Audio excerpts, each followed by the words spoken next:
It's pretty common for nonprofits to underestimate the turnover costs. Typically, what organizations will think of first is actually replacing the salary, which that's just one portion of the turnover cost. There's so much more that goes into it, such as hiring, interviewing, training, and then what's most important is to think about the impact that it has on the existing staff. So one of the things that managers can do is really sit back and track their time and figure out how many extra hours the employees are contributing, and then also how many hours that you as a manager are devoting to the replacement of that position versus focusing on operations and the mission.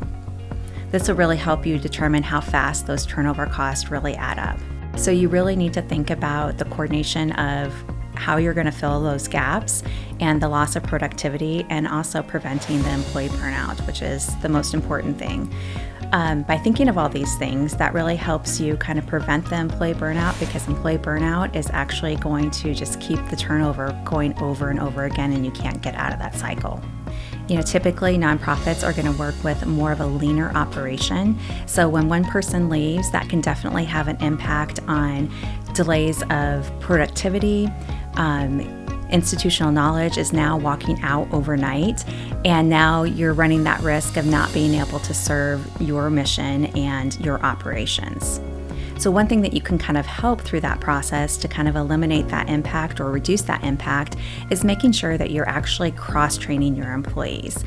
Cross-training multiple employees on significant operations and institutional knowledge will help reduce that recovery time of replacing somebody when they leave, and hopefully will not have an impact on your operations or your mission.